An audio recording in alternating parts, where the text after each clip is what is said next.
کہ ذکر سے جو سکون ملتا ہے،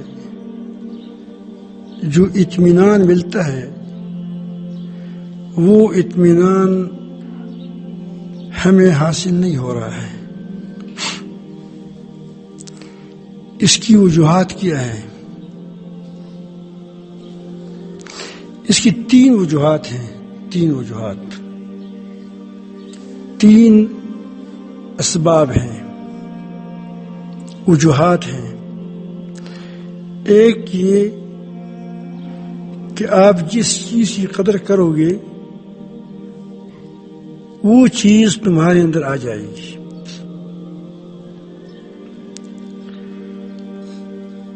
وہ چیز آپ کو مل جائے گی کیونکہ آپ اس کے قدردان ہیں۔ اکثر بیشتر یہ ہوتا ہے کہ لوگ ذکر اللہ کی قدر نہیں کرتے۔ جب بھی ذکر کر دیا ٹھیک ہے، یعنی اس کو ایسا سمجھتے ہیں کہ یہ گویا اضافی چیز ہے، جب کوئی کام نہ ہو تو پھر یہ کام کیا کریں۔ تو یہ اہمیت اور قدر نہ ہونے کی وجہ سے اس چیز کی جب دل میں اہمیت نہ ہو تو اس سے وہ فائدہ کیسے حاصل ہوگا؟ سمجھ آئی بات؟ یعنی جس چیز کا تمہاری دل کے اندر اہمیت ہی نہیں ہے، جب آپ کہتے ہیں کہ اس کام سے فارغ ہو جاؤں پھر کروں گا، اس کام سے فارغ ہو جاؤں پھر کروں گا، پھر تاخیر میں چلا جاتا ہے، تو اس کا مطلب یہ ہے کہ تمہاری نزدیک اور کام بڑی اہم ہے، اس وجہ سے اس کی تم قدر کرتے ہو، اس کے لیے وقت مقرر ہے۔ ایک ذکر ہے کہ اس کے لیے تمہارے اندر کوئی اہمیت نہیں ہے، میں جب بھی چاہا کیا، جب بھی اس ناقدری کی وجہ سے ایک تو یہ وجہ یہ ہے کہ اس کو غیر اہم سمجھنا، اس سے ذکر کے جو اثرات ہیں وہ حاصل نہیں ہوتے۔ دوسری چیز کثرت ذکر ہے۔ اثر تب ہوگا کہ ذکر اللہ کی کثرت ہو۔ اگر تم اہمیت تو دیتے ہو لیکن بہت تھوڑا ذکر کرتے ہو، اللہ تعالی نے جگہ جگہ فرمایا ہے وَاذْكُرُوا اللَّهَ كَثِيرًا، اللہ کا ذکر زیادہ کرو، اور تم کہتے ہیں کہ کم کرو۔ اگر ایک دیگ ہے، دیگ جانتے ہو، دیگ جس میں لوگ چاول پکاتے ہیں یا اس میں سالن پکاتے ہیں یا اس میں پانی گرم کرتے ہیں، بڑا دیگ ہو، اس کی نیچے تم نے موم بتی جلا دی تو اس موم بتی کا اثر اس پانی پر ہوگا۔ جتنا پانی گرم ہوگا موم بتی سے اتنا اوپر سے ہوا ٹھنڈا اس کو کرے گا، ثواب مل جائے گا، فائدہ بھی ہوگا اس کا آخرت میں۔ لیکن اثرات جو آپ چاہتے ہیں کہ ذکر کے اثرات مجھ پر آ جائیں، وہ کثرت ذکر سے آئیں گے۔ تیسری چیز، اگر آپ اہمیت بھی دیتے ہیں،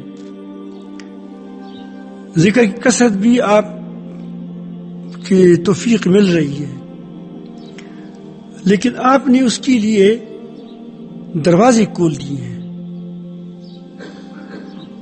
جہاں سے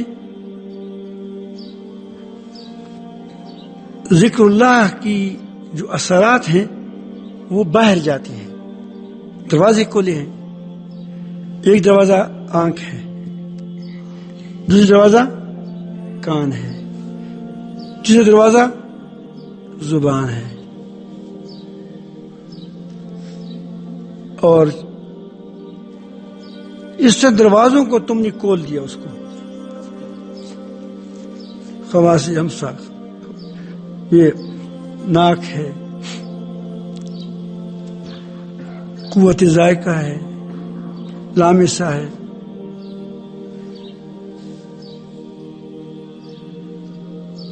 تو اس سے وہ جو آپ کے اندر سٹیم جمع ہو جاتی ہے، ذکر کی جو اثرات جمع ہوتے ہیں وہ خارج ہو جاتی ہے۔ مثلا آپ بد نظری کرتے ہیں تو اس سے وہ خارج ہو جائیں گے، آپ گانے سنتے ہیں یا غیبت سنتے ہیں، اس سے وہ اثرات ذکر کی جمع ہو چکے ہیں وہ باہر چلے جائیں گے۔ یا اگر آپ کسی کے ساتھ گلے لگاتے ہیں اور آپ اس سے وہ کچھ لذت حاصل کرتے ہیں تو وہاں سے کیا ہو جائے گا، لمس وغیرہ سے کیا ہو جائے گا، وہ نکل جائیں گے۔ یہی حال دوسری زبان ہے، تم اس باتیں زیادہ کرتے ہیں یا جھوٹ بولتے ہیں یا غیبت کرتے ہیں، یہ سارے ذکر اللہ کے اثرات کے خارج ہونے کے راستے ہیں۔ تو اس میں ایک بڑی چیز بد نظری ہے، ایک کچھ لے لیں گے، باقی اس پر آپ خود اس کی علاج، اسی میں سب کا علاج ہو جائے گا۔ برائیوں سے اس دروازوں کو بند کرنے کا طریقہ یہ ہے کہ پہلے تو ان کے مفاسد سے اپنے آپ کو خبردار کریں کہ یہ ہماری دین کے لیے سخت مضر ہے۔ جو آدمی بد نظری کرتا ہے تو اس کی عقل آنکھوں میں ہوتی ہے، سر میں نہیں ہوتی، آنکھوں سے اشارے کرتے ہیں۔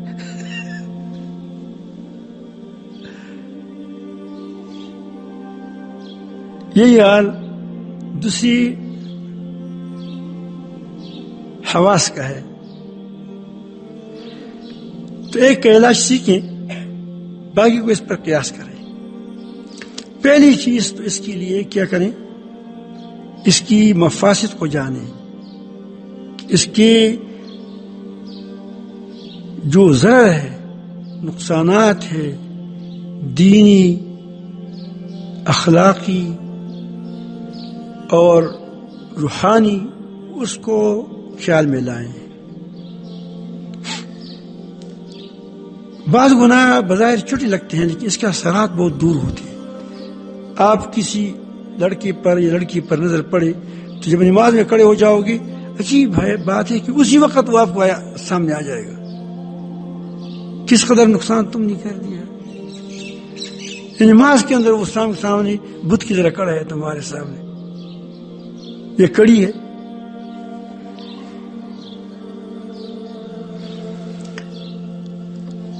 اور ذکر کی حلاوت جو ہوتی ہے وہ ختم ہو جائے گی، عبادت کی حلاوت ختم ہو جائے گی۔ اگر آپ نے آنکھوں کی حلاوت کو، ظاہری حلاوت کو چھوڑ دیا تو دل کی حلاوت آپ کو مل جائے گی۔ سمجھ آئی بات؟ اگر ظاہری جو آپ کی ظاہری آنکھوں کی جو نظر سے جو تم کو حلاوت حاصل ہوتی ہے اس کو تم چھوڑ دو، آپ خود بخود اندر دل کے اندر ایک حلاوت محسوس کریں گے۔ ایک بار دو مرتبہ اللہ کہیں گے، تمہارے دل کے اندر اللہ جل جلالہ کی وہ جو لذت ہوتی ہے وہ آ جائے گی، لذت آ جائے گی آپ کی۔ پھر تو اس بات کو سوچیں، پھر اللہ صبح